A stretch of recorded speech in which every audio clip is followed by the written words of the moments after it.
Hello dear student, आप सभी का स्वागत है CRS एडू वर्ल्ड के इस यूट्यूब चैनल पर। आज की क्लास में हम लोग पॉलिटी के कुछ बेसिक्स को क्लियर करेंगे, जिसमें आज का जो हमारा टॉपिक होगा वो होगा संविधान क्या है, राज्य व्यवस्था से क्या समझते हैं हम लोग, संविधानवाद क्या होता है, राज्य देश और राष्ट्र में क्या अंतर होता है, सरकार किसको हम लोग बोलेंगे, शासन क्या होता है और सुशासन को परिभाषित करना है हमको। उसके बाद नागरिक और नागरिकता को समझना है। तो आज का हमारा ये बेसिक है जो कि पॉलिटी के बेसिक में आता है, तो इसी बेसिक को हम लोग क्लियर करेंगे। तो सबसे पहला हम लोग लिखते हैं संविधान क्या है। देखिए, संविधान एक दस्तावेज यानी किताब होता है।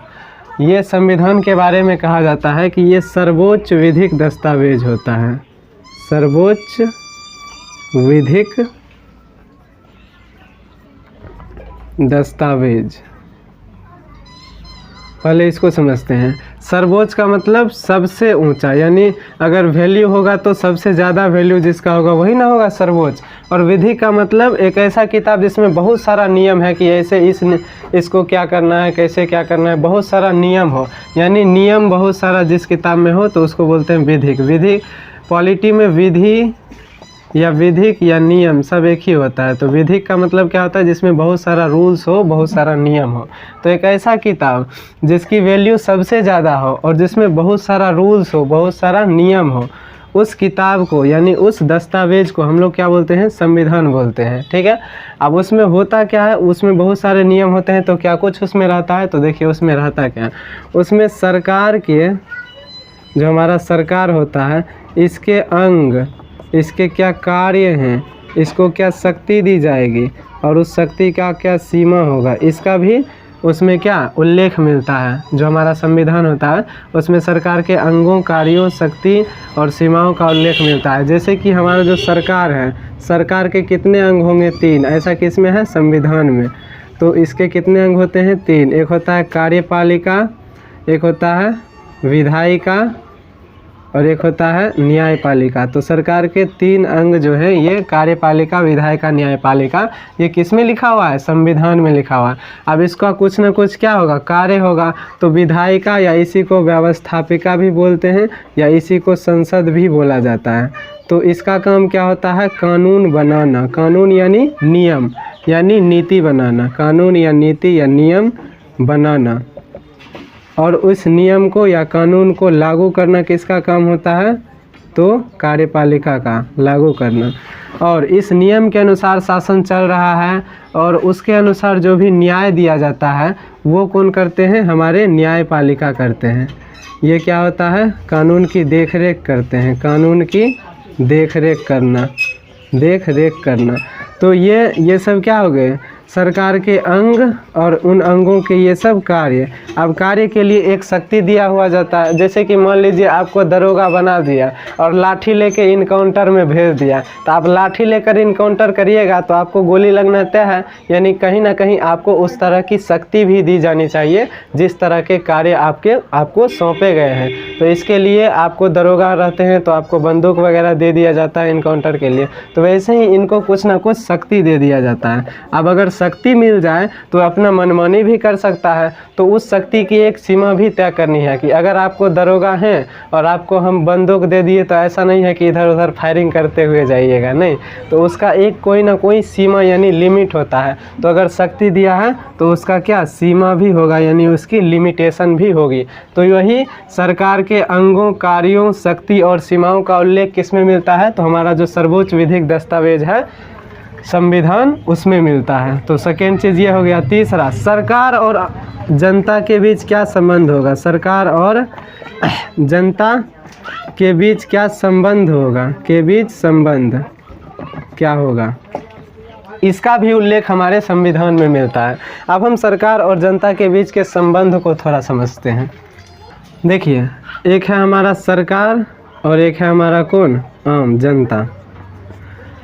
तो सरकार की अगर हम बात करें तो सरकार हमेशा ही चाहता है कि इसको खूब पावर मिले, यानी शक्ति ज़्यादा हो सरकार की, तब ना ये अच्छे से शासन करेगा। तो ये चाहता है कि शक्ति ज़्यादा हो। और हमारा जो जनता जनार्दन जी हैं वो चाहते हैं स्वतंत्रता, स्वतंत्रता। क्या आप चाहते हैं कि हमेशा आप जहाँ भी जाएं पुलिस आपको टोकते रहे, ये क्या कर रहे हो, ऐसे नहीं करो, भागो यहाँ से? आप नहीं चाहते, आप स्वतंत्र होना चाहते हैं। यानी आप चाहते हैं कि हमारे कार्यों में कोई हस्तक्षेप ना करें, यानी जनता क्या चाहता है? स्वतंत्रता। लेकिन अगर 100% जनता को स्वतंत्रता मिल जाए तो सरकार के शक्ति का कोई महत्व ही नहीं रहेगा। जनता जब अपने मन से सब कुछ करेगा तो सरकार रहे ना रहे उसका कोई दायित्व तो नहीं बनता है ना। लेकिन अगर 100% क्या सरकार को शक्ति दे दिया जाए तो स्वतंत्रता ही नष्ट हो जाएगी जनता का, तो जनता कभी भी अपने मन से कुछ भी नहीं कर पाएगा। तो 100% न स्वतंत्रता जनता को मिलनी चाहिए और 100% न शक्ति सरकार को मिलनी चाहिए। तो इसके लिए होता क्या है एक्चुअली, तो सरकार क्या करेगी जनता के लिए, ये सब हमारा क्या होता है, ये सब सरकार के ये सब जो लिखा होता है राज्य के नीति निदेशक तत्व। सरकार जनता के लिए क्या करेगी, संविधान में राज्य के नीति निदेशक तत्व यानी भाग 4 में लिखा हुआ है। और जनता सरकार के लिए क्या करेगी, ये जनता का क्या होता है, मूल कर्तव्य होता है। क्या होता है? मूल कर्तव्य। मूल कर्तव्य में ये लिखा है कि जनता सरकार के लिए क्या करेगी, और सरकार जनता के लिए क्या करेगी, ये राज्य के नीति निदेशक तत्व में लिखा हुआ है। और देखो सरकार हमेशा ही जनता के लिए बहुत कुछ नहीं कर सकती है, तो सरकार जनता के लिए क्या नहीं करेगी, ये चीज़ हमारे मूल अधिकार में लिखा हुआ होता है। कहाँ होता है लिखा हुआ? मूल अधिकार में। तो इस तरह से सरकार और जनता के बीच के संबंधों की जो व्याख्या होती है वो भी हमारे संविधान में लिखा हुआ रहता है। तो इन तीनों पॉइंट को मिलाकर अगर हम संविधान को परिभाषित करें तो संविधान का परिभाषा क्या निकलेगा, संविधान हमारे देश का या किसी भी देश का एक सर्वोच्च विधिक दस्तावेज होता है जिसमें सरकार के अंगों, उसके कार्यों, शक्तियों और सीमाओं का उल्लेख मिलता है। साथ ही सरकार और जनता के बीच के संबंधों की उसमें अवधारणाओं का जिक्र मिलता है। तो इस दस्तावेज को ही, इस किताब को ही हम लोग क्या बोलते हैं, संविधान। हमारे देश यानी भारत का जो राष्ट्रीय ग्रंथ है वो क्या है, हमारा संविधान है। नेक्स्ट अब हम लोग समझते हैं राज व्यवस्था को, यानी जिसको पॉलिटी बोलते हैं। तो एक्चुअली राज व्यवस्था क्या है, देखो संविधान में तो कहा जाता है, जैसे अगर आप अनुच्छेद जब हम पढ़ेंगे तो उसमें पता चल जाएगा। अनुच्छेद अगर हम लोग 15 की बात करें तो अनुच्छेद 15 जो है ये कहता है कि जाति धर्म लिंग आदि के आधार पर या मूल वास स्थान जो है या जन्म स्थान जो है, मूल वास स्थान, इसके आधार पर जो है किसी भी भारतीय नागरिकों के बीच भेदभाव नहीं किया जाना चाहिए। ये कौन कहता है, अनुच्छेद हमारा 15 जो कि संविधान में लिखा है। लेकिन क्या वास्तव में ऐसा होता है, ये तो हमारा सिद्धांत कहता है, यानी हमारा जो संविधान है वो कहता है। लेकिन इसका व्यावहारिक पक्ष क्या है, क्या व्यवहार में ऐसा होता है? नहीं। हम लोग देखते हैं कि जैसे डॉक्टर साहब हो गए, बियर पीते हुए फ़ोटो चढ़ा देते हैं कहीं भी सोशल मीडिया पर, उस पर कोई भी कार्रवाई नहीं होता है। अगर हम लोग देखें अपने समाज में तो हमारे समाज में ही देखा जाता है जिसके पास पैसा वैसा ज़्यादा है उस पर किसी भी तरह की उतनी कानूनी कार्रवाई नहीं होती है। यानी कहीं ना कहीं हमारा सिस्टम क्या है, करप्ट है, यानी भ्रष्टाचार है हमारे सिस्टम में। तो हम जब पढ़ेंगे नहीं तो इस पर कैसे हम आवाज़ उठा सकते हैं। सिर्फ साइंस या अन्य चीज़ों को पढ़कर हम अपने देश को या हम अपने आप को, हम अपने अधिकारों को नहीं समझ सकते हैं। इसीलिए सभी को कम से कम हमारी देश की व्यवस्थाओं का नॉलेज होना ज़रूरी है। तो यहाँ पर देखते हैं कि सिद्धांत तो कहता है कि इसके बीच भेदभाव नहीं होना चाहिए, पर वास्तव में तो भेदभाव होता है। तो उस भेदभाव का कारण क्या है और उसका निवारण क्या है, यानी कैसे उसको दूर कर सकते हैं, उसके दूर करने का उपाय क्या है।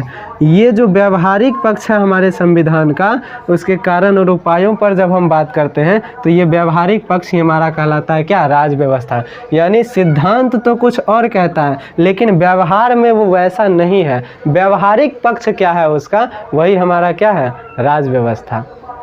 तो हम लोग क्या कहेंगे कि राज व्यवस्था क्या है, संविधान का व्यवहारिक पक्ष जो है वही हमारा क्या कहलाता है, राज व्यवस्था कहलाता है। संविधान और राज व्यवस्था, आई होप कि आपको क्लियर हो गया होगा। अब हम लोग संविधानवाद की बात करते हैं। तो संविधानवाद एक बेसिकली क्या होता है, भावना होता है। संविधानवाद एक क्या है, भावना है। एक ऐसी भावना है जिसमें क्या होता है, कुछ चीज़ों का जिक्र मिलता है, जैसे लोकतांत्रिक मूल्य, लोकतांत्रिक मूल्य,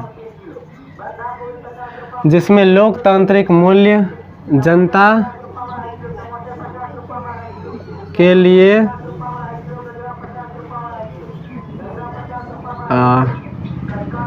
उत्तरदायी विधि का शासन, विधि का शासन और जन भागीदारी। मुख्य रूप से ये चार जो भावनाएं हैं, अगर वो दिख रही है किसी भी देश के शासन में, तो उसको हम लोग बोलते हैं संविधानवाद। अब इसमें समझते हैं सबसे पहले लोकतांत्रिक मूल्य, यानी वहाँ पर लोकतंत्र का मतलब होता है एक जनता का समूह, जनता का समूह, जनता का जो समूह है इसी को हम लोग बोलते हैं लोक, और तंत्र का मतलब होता है शासन, यानी जनता का अगर शासन है तो वही हमारा क्या है, लोकतंत्र। वैसे चैप्टर में ये बेसिक जो है वो डिटेल से वहाँ बताया जाएगा। तो यहाँ पर लोकतंत्र, यानी यहाँ पर हम लोग लोकतांत्रिक मूल्य में क्या समझेंगे कि जनता के समूह का जो है कहीं ना कहीं महत्व अगर है शासन में, तो वहाँ लोकतांत्रिक मूल्य देखने को मिलता है। यानी जनता का एक समूह जो चाहता है अगर वो वहाँ पर हो रहा है तो कहीं ना कहीं वहाँ लोकतांत्रिक मूल्य है। नेक्स्ट है जनता के लिए उत्तरदायी, है ना। ये नहीं कि सरकार कुछ भी किए जा रहा है, उत्तरदायी या इसको जवाबदेही बोल देंगे तो बहुत ही अच्छा होगा। जनता के लिए जवाबदेही, जवाबदेह, यानी कि हम अगर लोकतांत्रिक मूल्य है वहाँ पर, तो जनताओं ने मिलकर एक सरकार बनाया, अब वो सरकार अपने मन का किए जा रहा है, तो वहाँ क्या है, जनता के लिए जवाबदेही की क्या है, कमी है। तो अगर जनता के लिए जवाबदेही नहीं है तो वो संविधानवाद नहीं है। तो संविधानवाद में जनता के लिए जवाबदेही भी होना चाहिए कि आप क्या कर रहे हैं। आपसे अगर जनता सवाल करेगी तो आपके पास उसका जवाब होना चाहिए, ठीक है। नेक्स्ट है विधि का शासन। ये नहीं कि हम सरकार बना दिए और वो अपने मन से किए जा रहे हैं, नहीं।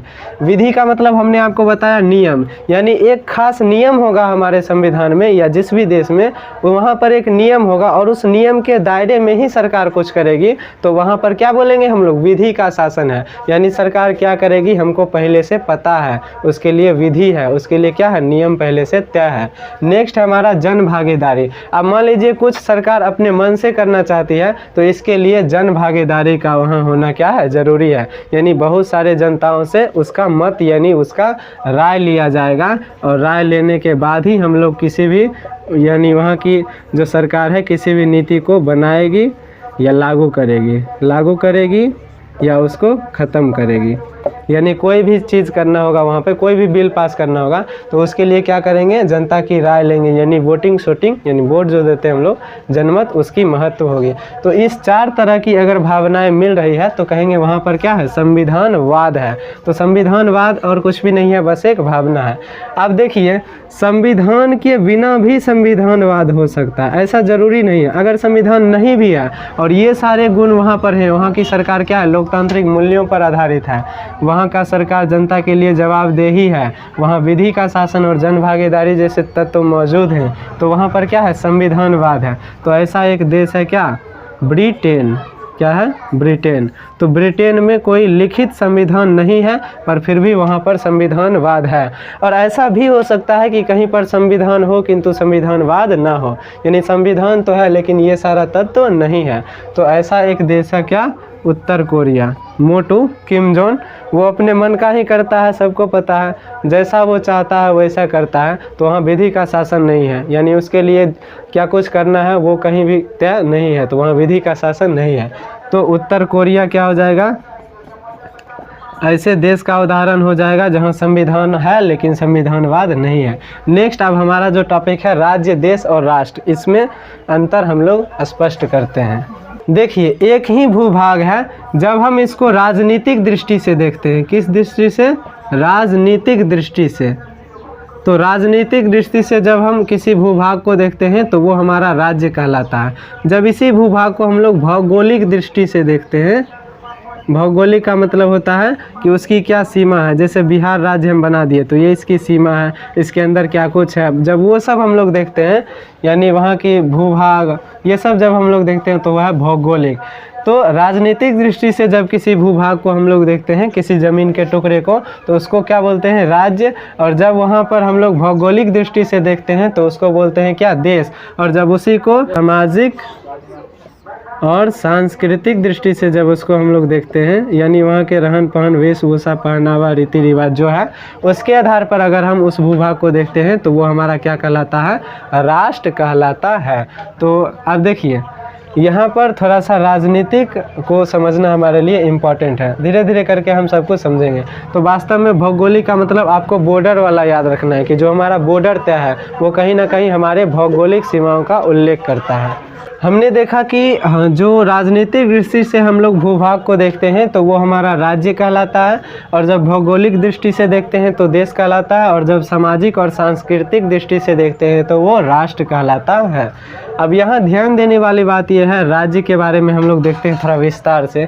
तो अगर कोई भूभाग है और वहाँ कुछ ना कुछ क्या है, जनसंख्या है, और उस जनसंख्या पर कोई ना कोई सरकार शासन कर रहा है, और सबसे महत्वपूर्ण सरकार जो है, सरकार वो संप्रभु है। संप्रभु का मतलब ये सिर्फ अपने संविधान का सुनेगा, और कोई भी देश अगर इस पर दबाव देकर कुछ इससे कहलवाना चाहता है या ये अगर कुछ करना चाहते हैं यानी देश के आंतरिक या बाह्य मामलों में अगर ये कोई निर्णय लेना चाहते हैं और उसके लिए इस पर कोई दबाव डाल रहा है तो ये संप्रभु नहीं है। ऐसा सरकार जो अपने देश के लिए आंतरिक या बाह्य मामलों में निर्देश या कोई भी कार्य करने के लिए स्वतंत्र है उसे हम लोग संप्रभु बोलते हैं।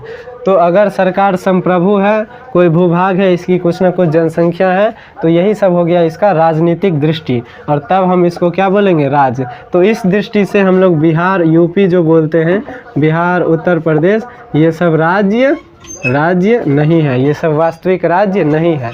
भारत एक राज्य है, भारत क्या है, अभी एक राज्य है। ये राज्य क्यों नहीं है, क्योंकि अगर हम बिहार के मुख्यमंत्री की बात करें तो वो संप्रभु नहीं है।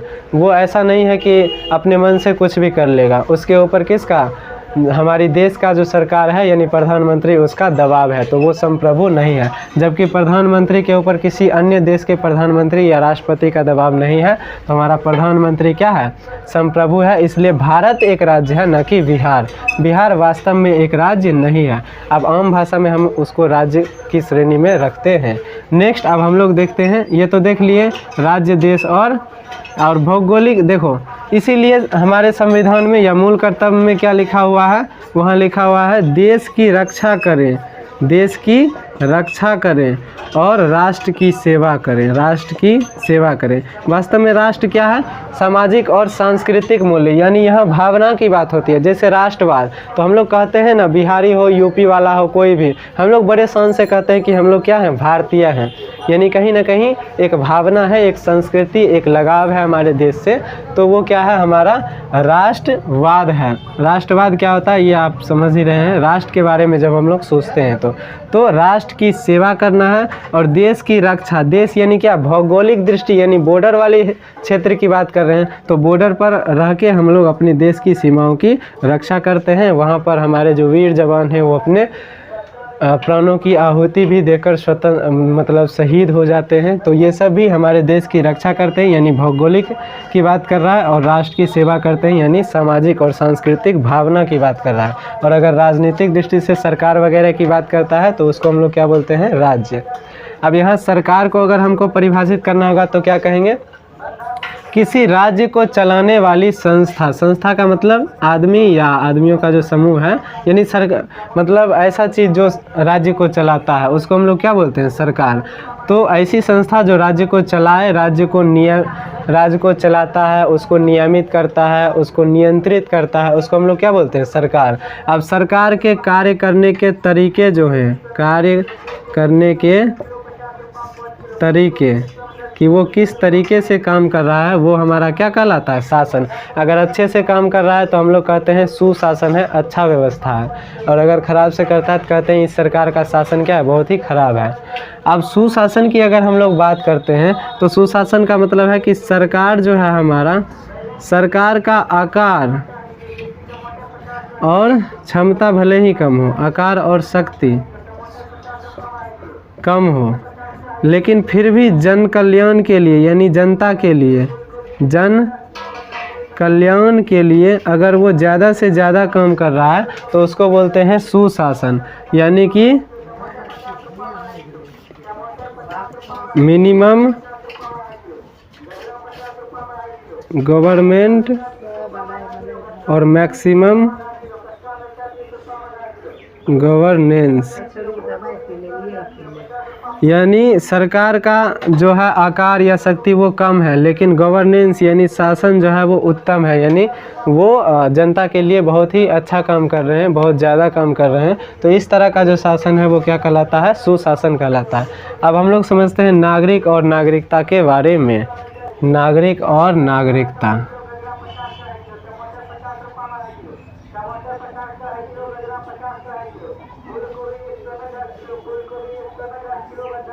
ओके तो देखो, ऐसा कोई भी आदमी जिसके पास नागरिक और राजनीतिक अधिकार हो, और राजनीतिक अधिकार हो, किसी भी देश का नागरिक, मतलब किसी भी देश में रह रहे वो व्यक्ति जिसके पास नागरिक और राजनीतिक अधिकार होता है वो उस देश की क्या कहलाता है? नागरिक कहलाता है। और सरकार और नागरिक, सरकार और नागरिक के बीच का जो संबंध है, बीच का संबंध जो है वही कहलाता है क्या? नागरिकता।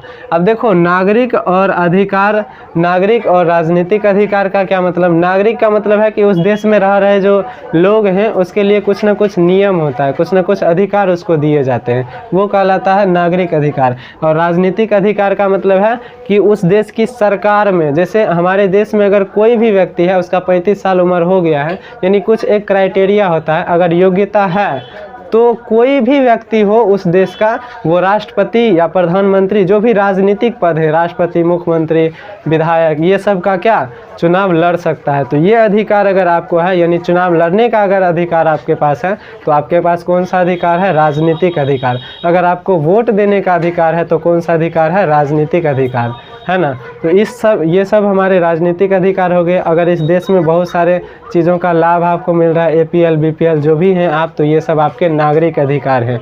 तो अगर आपके पास नागरिक अधिकार या राजनीतिक अधिकार है तो आप क्या हैं? किसी देश का, जिस भी देश का आपको नागरिक और राजनीतिक अधिकार है उस देश के आप नागरिक हैं। और सरकार और आपके बीच यानी नागरिक के बीच का जो संबंध है वही क्या कहलाती है? नागरिकता कहलाती है। अब एक छोटा सा टॉपिक हम लोग देख लेते हैं। ओके, तो हमने क्या लिखा? एक राज्य का शासन उस देश के बाहर भी हो सकता है। अगर हमारे देश का, मान लीजिए हमारा ये क्या है? इंडिया है, द ग्रेट इंडिया। अगर ये हमारा इंडिया है तो इसका अगर दूतावास किसी अन्य देश में है तो हम ही शासन करते हैं हमारे दूतावास में, है ना। तो हमारा जो शासन है यानी इस राज्य की जो शासन है इस देश के बाहर भी हो सकता है, किंतु अगर हमारे ही देश में किसी अन्य देश का दूतावास है तो यहाँ पर हम शासन नहीं करेंगे, यहाँ ये जिस देश का दूतावास है वो शासन करेगा। तो ये भी संभव है, यह भी संभव है कि उस राज्य का शासन उसके देश में ना हो। अगर हमारे देश में किसी अन्य देश का दूतावास है तो वहाँ हमारा शासन नहीं है। तो इसको आपने समझ लिया। नेक्स्ट है, एक देश की राष्ट्र सीमा देश के बाहर भी हो सकता है। मान लीजिए जब हमारा इंडिया और पाकिस्तान एक साथ था 1935 के पहले वाला भारत, तो उसमें पाकिस्तान भी हमारे में ही था। तो उस समय जो था हम लोगों का एक लगाव था, फिर धीरे धीरे क्या हुआ, हमारे देश से क्या हो गया, हमारे देश से वो पाकिस्तान वाला अलग हो गया। किंतु वहाँ पर कुछ ऐसे लोग हैं जो हमारे तरह की भावना यानी इंडिया के लिए लगाव की भावना रखते हैं, हमारी तरह की संस्कृति है, सभ्यता है, भारतवर्ष की है अगर उसमें, तो क्या कहेंगे हम लोग कि हमारे ही वो जो भावना है वो कहीं ना कहीं इंडिया का है, यानी वहाँ हमारा राष्ट्र है। तो राष्ट्र सीमा यानी उस भावना वाला सीमा देश के बाहर भी हो सकता है। ठीक है, तो इसी के साथ आज की वीडियो को हम लोग यहीं पर समाप्त करते हैं। आशा करता हूँ कि आपको वीडियो समझ आया होगा। मिलते हैं नेक्स्ट वीडियो में नेक्स्ट टॉपिक के साथ। तब तक के लिए जय हिंद, वंदे मातरम।